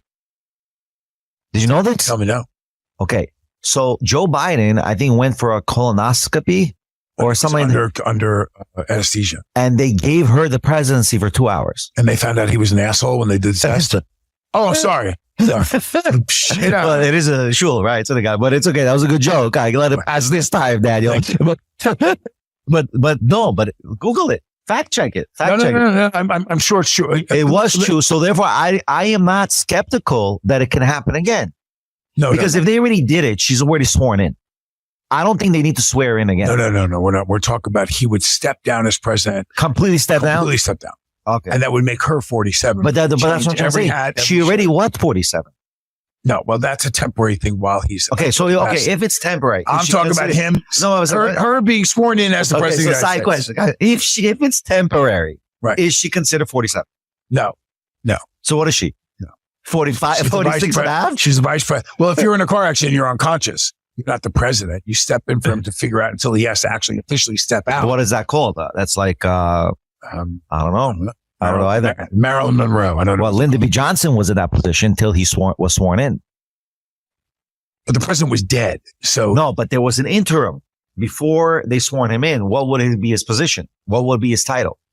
No. So they have to confirm his death, right? When Jack Kennedy was shot, there's a famous picture of him getting on Air Force One with his hand up. She intentionally continued to wear the clothes with the bloodstains of her husband on it and wore them on the plane while they had him swear in. That's when they swore him in. For a procedure to take place, there's a temporary, whatever they call it, but that's not the same as her becoming 47. Okay. I'm telling you. That he's fully stepping down. I'm telling you, I think it is possible. Are we putting money on this, Daniel? Do I still owe you money on the previous? Money and a steak dinner or something. something. All right, that's good. I think this is going to have to be another day because you're flying out quick today, right? It's all right. I'm going to get in the car with Mike and I'm going to complain. Where's Mike? He's going to come after the show. He's got another 20 minutes on the show. This guy, I want his life. He hangs out, feet up, watching. He's got the remote in his hand. He's thank God for Michael. Thank God. Let's put it that way. He's a good guy. He's a good guy. He believes definitely. In you, bro. Yeah, I believe. I listen. I appreciate. You also, I believe in. You also believe in me. I'll be honest with you. I wouldn't be here. Right. I wouldn't be here if I didn't believe. And also Adam is coming next week. And by the way, we're definitely going to get you back to the community. I want to do a big event with you. Like, I want you to help the young community, like kind of get these young guys out of this funk that they're in. Especially like you gave a lot of principal ideas in business, like in the beginning of the show. And those principal ideas, I think, could be used constantly. I'll tell you what I'll do. Okay. I'll tell you what I'll do. Do you do fundraising here? Yeah, we can do fundraising. Okay. We have a big room somewhere where we could put a screen. I can go anywhere you want. Okay. We have access to everything. Put it this way. I'm going to come. Deja and I are going to come. Okay. We're going to put a screen up and we're going to show My Promise to PJ, the documentary that I made, where we talked to the boy's mother, boy who died, overdosed. We talked to his mother. All my brothers are in the movie. Many members of my family, members of his friend, his mother, his father, his aunt, his uncle, and we'll tell this story and, we'll then have some kind of meet and greet, we'll eat, we'll do something afterwards, and you charge whatever you want for the plate. It goes to whatever organization, charity, whatever you want to do with the community. I want to do 50-50. 50 for combating drug abuse in our community and 50 to your mother's organization. Great. Perfect. For cancer. By the way, just for everyone to know, Daniel's family has a cancer fund, right? Two funds, right? Yeah, it's competition now. Oh, yeah. So, I didn't know that. Oh, yeah. So I'll tell you. So there's the Upstate Medical Center at Syracuse University, which is the Carol Baldwin Breast Cancer Research Fund of Central New York that my sister Beth is the director of. And so that was me, Beth, Jane, and Stephen, 4 of us. And Alec and Billy did the one on Long Island out at Stony Brook University. Well, Alec jumped ship. He decides he's going up with Beth. I abandon Beth, and Jane comes with me, and we go down with Billy. Now it's me, Billy, and Jane on Long Island. So you switch over. And trust me, Alec's doing this new Crush the Can, campaign where they're donating cans all around the state. So I got, a buddy of mine to put up $500K. He donated it. So we're definitely going at it now. It's like, so we got to do something. We'll do something. We committed to $5 million. There's a a family, the Simons, who committed a huge war chest of money, and they'll match funds to anything you raise. So they'll do half match. So we committed $5 million over the next 5 years that will on the side raise, me, Billy, and Jane. And then the family will put another 2.5. So it'll be a $7.5 million raise for the, when my mother asked me, she was getting sicker. And I said, and she was 90 something. And I said, Mom, are you afraid, of what's going to happen? And she went, no, I'm not afraid. I'm going to go see Daddy. And, I miss him so much. And so I know I'm going to be with him in heaven. And I said, okay, so is there anything you want me to do? Is there anything I can do? And she went, well, we have the Upstate Foundation and the Downstate Foundation. She said, and I just wish one of them could stay open for good. So I said, okay. So you mean you want me to raise an endowment? And she goes, if you can raise an endowment that allows us to write the $50,000 grants, $250,000. And I started doing it in my head. I went, well, I'd have to raise probably around $10 million to make $250,000 in interest and still be able to put money back into the fund. I went, okay, so I got to raise $10 million. And she said, whatever you have to do, you asked me what I want. So that was it for me. And my mother died a year later. And wow. And so I said, I'm going to help raise that $10 million. Do you know any ratio of how effective the organization is? There's like any reports? So what we, because I remember you mentioned that they found through your organization cure to cancer, another cure to breast cancer. We found a gene up in Syracuse. They identified. So we do research for a cure. We don't fund people to go. Right. That I know. Okay. We have a 9 oncologist board. You submit your evidence, say, here's what we're working on. We look at it. We go, okay, that looks very promising. What do you need? So we do the seed money, first round. And then, so as a result of the millions of dollars that we've given at 50, 100, 150, whatever it is, towards that research, the almost 100 million has been raised in the second round because of how much promise we were right that we identified. And then DuPont comes in and just goes, okay, let's go find out what it is. Wow. So we're on it, but we're so close now.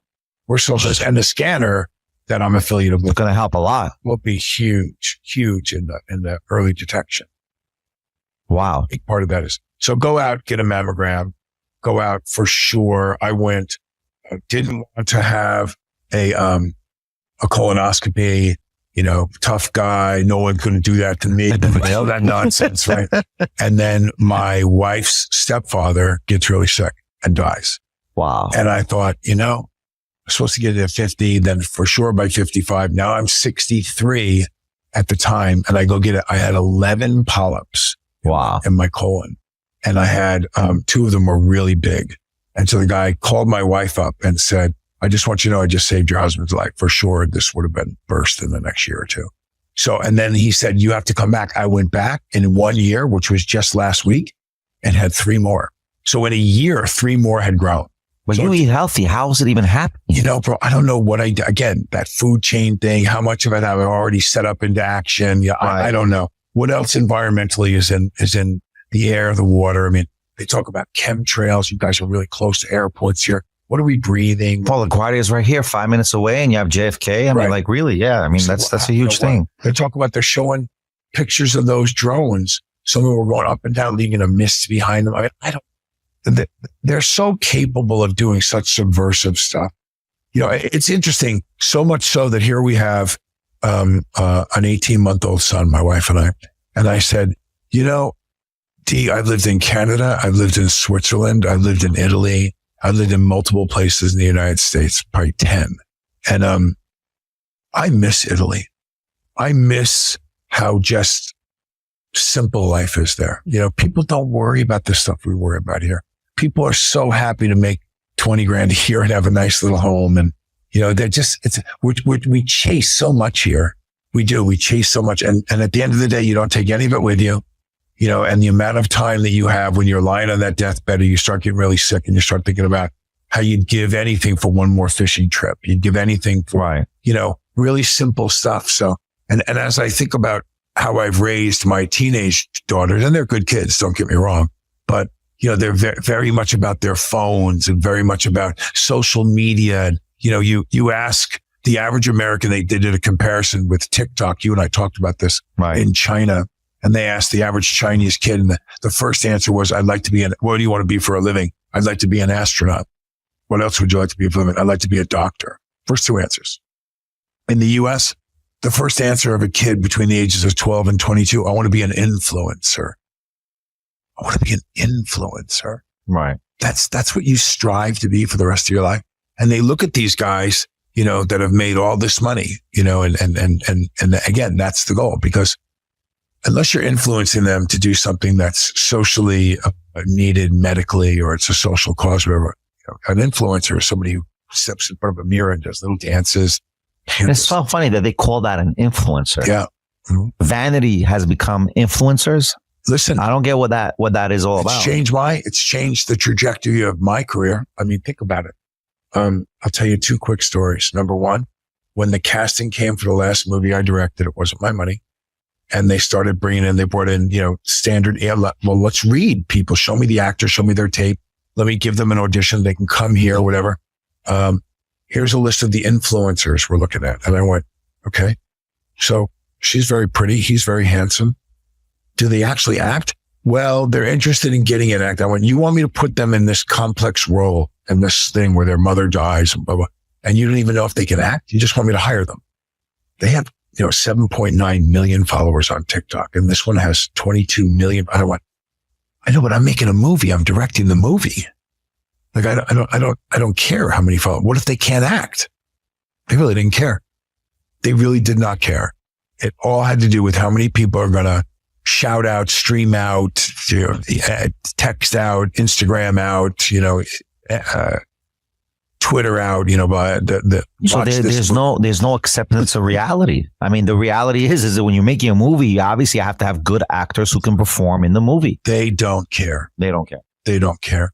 They don't care. And here's a better, so I'm in the airport probably 6-8 months ago. And this woman, you can see she's going to her house. So you've been spotted, it doesn't happen as much as it used to when I was, on a primetime TV series or whatever. It happens still, we look a lot alike. We sound a lot alike in my family. And some people sometimes were fans of the show or movie that you did, and they recognize you. So I can tell the look, the woman, and I'm waiting to see if and sure enough, she's getting up now. So she's going to come over. Hi, Mr. Baldwin. Thank you so much. And, I'm such a big fan of your work and mine. I said, oh, thank you so much. Would you mind taking a picture with me and my family? And I always get up. I walk over. And so I walk over, and there's the daughter, who's probably 15, and the son and the mother and father. And they hand the camera to the daughter. Goes, I'll take it. And she could give a crap. She has no idea who I am. When I was making movies that were really big, she wasn't born yet. So she turns around, she takes the camera, she takes the picture, and the mother goes, Alice, come let me take the picture. She goes, no, it's okay. And she goes, Alice, you're going to want to take a picture with him and have a picture with him. And she went, Mom, it's okay. And I turned around, I looked at her, I go, I bet you I can make you want to take the picture with me. And she looked at me, and the father looked over at me, and I went, my brother Steven's daughter is Hailey Bieber, Justin's wife. And she went, you're Haley's uncle? I flipped out. It wasn't enough to be one of the Baldwins. It wasn't enough to be Daniel Baldwin. It wasn't enough to be Alec's brother, which I was Hailey Bieber's, Justin Bieber's uncle-in-law. All right, that's it. It's enough. Out of the seat she came. She jumped back out. I said, this is what it's come to. Yeah, I'm Hailey's uncle, for Christ's sake. 160 movies. Oscars for the pictures I've worked on, Emmys for the best TV show, blah, blah, blah, blah, blah. No, wasn't enough. But when I said that Hailey was my niece, man, she jumped. She jumped out. But so it shows the relevance has changed in the reality. And nothing, Hailey's a very successful model and a mother and a wife and a nice person. But, Hailey's married to Justin. It's her husband, super, super famous. She's become very, very famous for being married to him, right. And some of her work, but let's face it, that's mainly a big part, right? Yeah. So it's just so incredible to think that, really, right. But it's that powerful now. This has changed everything. My daughter and I I don't know if you've had these conversations. I have my sons are different. Each son is different, but I do have these conversations because listen, I didn't grow up with a phone. Right. Me either. Like I grew up with books. I mean, like you could see the books in the shul. Like I have like 10 of those columns upstairs and downstairs. Like that's my life. I have computers with manuscripts. You know, that's who I am. Like scholarly work. The phone because they grew up with the phone. Right. So they have no offense to my son. I mean, he's here watching us, but they have a disconnect to the books, to the reality of reading. Hello. Yeah. Like I had to listen to this. Well, you don't understand the level of work when you went to school. But I know, excuse me. You go to school and she's got 4 AP courses. These, very difficult. When I was in school, they were honors, whatever they were. Okay. And she's telling me I said, hang on a second. I had to walk to the library. I had to go through a thing called the periodic guide. I had to find the reference book. I had to go to the section of the library that had the book about Abraham Lincoln. I had to take it out. God forbid I had to read the book. And then I had to handwrite everything. Not autocorrect, not proper. I had to write it and make sure it was grammatically and punctual.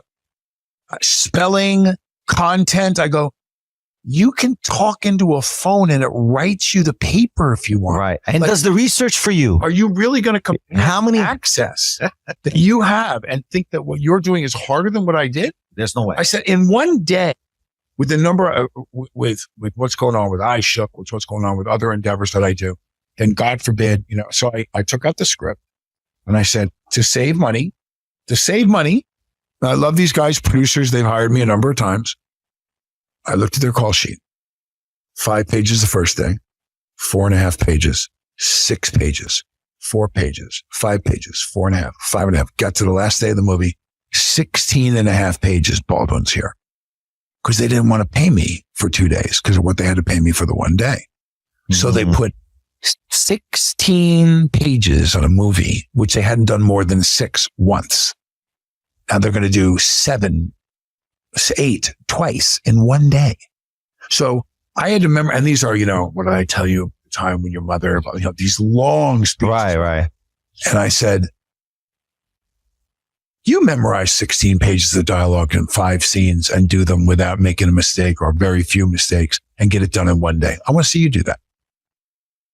And there was, well, why do you need to compare? I went, well, because you're trying to make it sound like what you've chosen in 4 AP courses compares to, or like, I don't know what it is to work. I go, I know how hard it is. I get it. Right. I went to high school. I went to college. It was different. I'm not saying mine was easier or hard, but you're trying to say to me, you don't understand how, yes, I do understand how hard it is.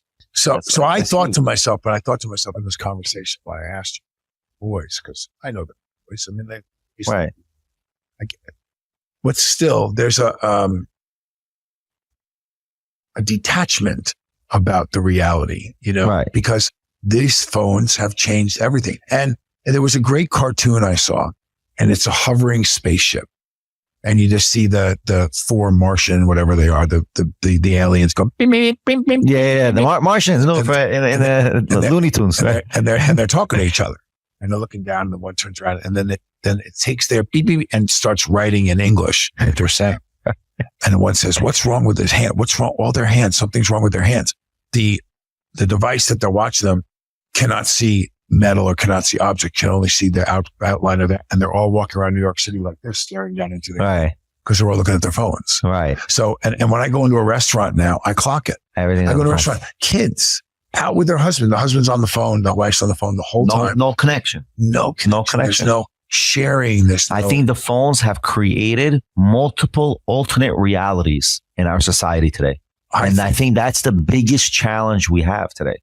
I do too, bro. I agree. And I think that, having a program, where you, like, I promise you, if you ever want to reconnect with your kids again, one of the things I'll tell the synagogue when we talk the next time I'm up will be, please have all you two, I don't care, unless you're a doctor that has to have a beeper go off, leave your phones in the car when you have dinner. Don't have them at the table. It's an opportunity for you to reintroduce, because we're so disconnected now from these phones. So disconnected. I could tell you something that we have, and I think it's a minus in the culture. Well, we have Shabbat, right? Jews have Shabbat. So Sabbath, we're not using the phone. Saturday. Yeah, Friday night from sundown to Saturday night. sundown, right? Right. So we're without the phones, we're talking. But when I grew up, my mother set up the table every night for dinner. Even I think Aaron also knows the same thing, right? Yeah. We had every night dinner set up. Today, none of the Jewish community members are doing night dinners. It's all fly-by-night food. Yeah. And it's all on the phone. So no matter what community you're in, there's like a average disconnect. And you're 100% right. We need to, in dinners and when you sit down and eat together, just put the phones away. Put the phones away. You don't need these phones. You don't need these phones. Like forget that phone, right? Yeah, no, it's just when someone's name, I'm like, I have no idea who that is. No, that's not you. That's me. This is yours. Oh, I was going to say. Yeah, that's not my phone. That's your phone. Who's that name? No, forget that guy. So that's that. I think that's ultimately, what's happening. By the way, I didn't ask you about this, but maybe it's not good to ask this, but I want to end with this. Tell. Did you get any blowback with the PBD podcast with your brothers or no? So I reached out. I had the colonoscopy. Oh, okay. And I hadn't talked to anybody, and I had that on the 12th. So that's a few days ago. And then I went out and did the movie the next day. Oh, wow. So I was like, but I did that. He said to me, listen, I found 3 more. Last time was 11. When he got done taking the 11 out, right. When I woke up, he said, I want you to call your brothers and I want you to tell them, please, 11's a big number. Go get checked. So I did. I was talking to everybody then. Now I'm not talking to anybody, really. Again? Kind of. Like, so for like in one day? Billy Little, I haven't talked to Alec in.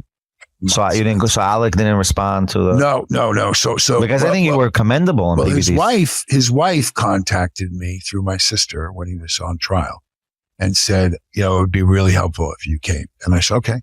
So Steven had gone out the first few days. Billy was sick. He couldn't go out. I had to go out and see Billy because he got really sick. Right. And then I came home. Then Deasia and I bought tickets to go on Monday. He got acquitted on Friday. So I never had to go. So after PBD podcast, after PBD podcast, I did the colonoscopy. I called, messaged him and I said, hey, listen, I just want you to know, I just got back again from having a colonoscopy and they found 3 more polyps. I was told by my doctor to please notify all 3 of you, Billy and Steven, you need to go get checked. No acknowledgement, no okay, no thank you, nothing. So, he's still, I'm not sure what his story is. I know, how strongly he feels about how much he just hates Trump.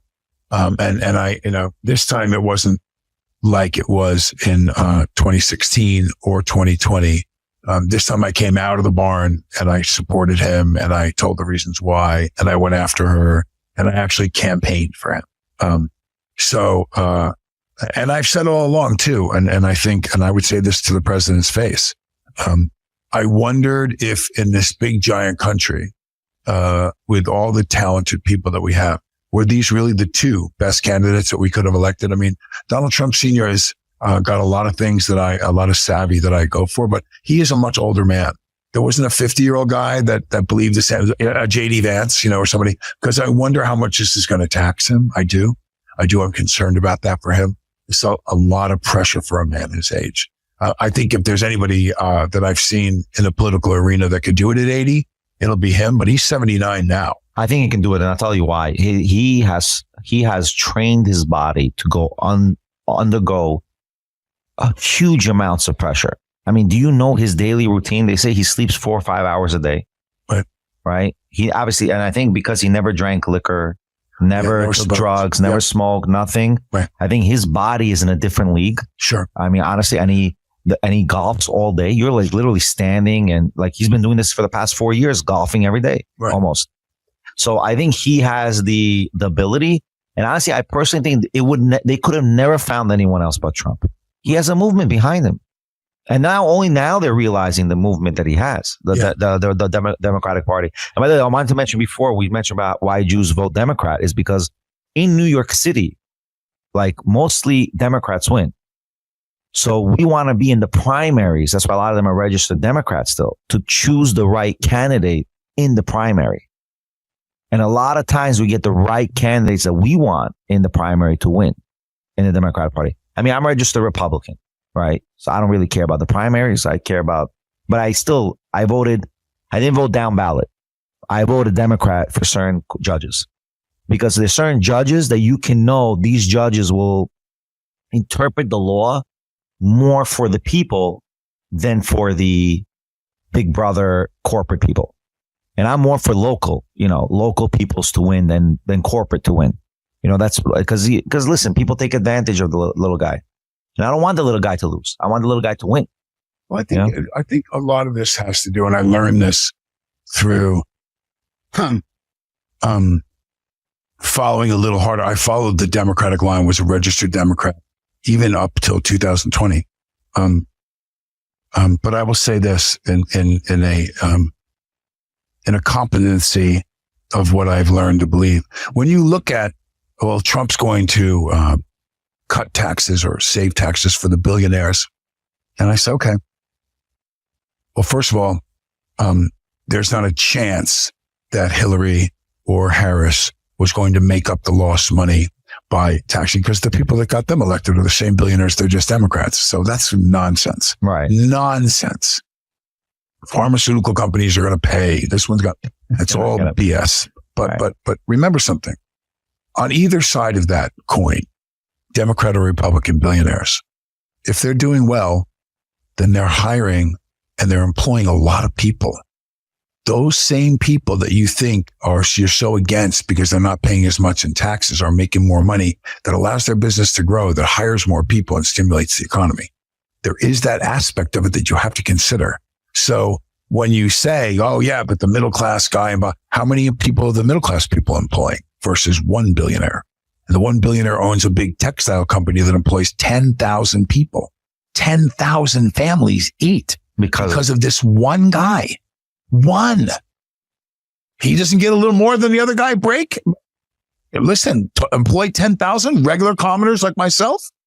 Back in the day when I was growing up at 32 West Iroquois Street, my father was a school teacher and he was a civil servant with 6 kids and he depended on that system. I got to say, I'm okay with him getting some perks and stuff if he's going to be responsible for bringing that much sugar home to the rest of the people to drink, so I don't know, just something to consider. No doubt. Daniel, I appreciate that you came to this podcast. Yeah, brother. It's been a long podcast. How long do we normally go? 2 hours. We're at 2 hours already. We're at 2 hours already? Are we 2 hours? Yeah, we're 2 hours. Yeah. I'm not going to shut up. Listen, I've got an hourglass. If you watch, I'm going to send you my last show. Yeah. I got an hourglass. I saw it online. It's a big glass, the old school with the wood. Should we do the same thing? Yeah, you can. It's got purple like sand. And so I sit there and I go, welcome everyone to DB Uncensored and blah, blah, blah. I say the date. And then I, right in front of the camera, turn the hourglass over because I always forget how long I'm going. And I get there and I, for some reason, start to feel a little, because I'm a monologue. I'm just talking and I'm making reference to articles that I've pulled up and so on and so forth. But I see the dust getting burned. I go, we're getting up in that time. And I end, and I'm going to ask if this is okay. Okay. And I'm going to ask you to do it. Do what? Okay. So depends what it is. Okay, go ahead. You might say no. All right, go ahead. Say no. And it's okay. This is your show. Okay. And I'm certainly not going to be the one to do it. I do it on my show. But at the very end of my show, every show, I say, and as you know, this is the time for those of you people who do not pray. I end every show in a prayer. Very simple prayer. And I end the show in a prayer. And if you don't normally pray, or it's not something for you, it's time for you to turn the show off until I'm back on Wednesday. And for those that do, and I bow my head and I say a short prayer. Would you pray us out on your show? Sure, we'll pray out. No doubt. So everybody should be blessed by God, that they should succeed in their life, have the open mind and the vision to see through every action that they feel is right for them. That God should present us health, wealth, success with family and friends. And that God should give us abundance to every mind and thought that we think of in order to serve him, in order to be with him and feel him throughout every action that we take. May God bless us. May God bless all peoples in this world. And may God bless America. Amen. Amen. Amen. Thank you, Rabbi. Thank you. Always. That made me feel really good that you did that for me. Of course. Of course. Listen, there's nothing wrong with prayer and there's nothing wrong with asking God for guidance. And you should always do it. Mm-hmm. Always do it. I mean, people, one thing I like, you always say that about the faith fact. That's one of the things I love about you. Like you have ultimate faith in everything you do. And it's very, that empowered me. We could send him for another bagel and coffee. Do round. I got no problem. That empowered me, baby. I love you, Daniel. Listen, hopefully we're going to make things more happen. Let's continue. I'm doing it right now. Yeah, definitely. I love it. Thank you again for coming. Thank you, Aaron, for everything. May God bless. Be well, guys. Till next time.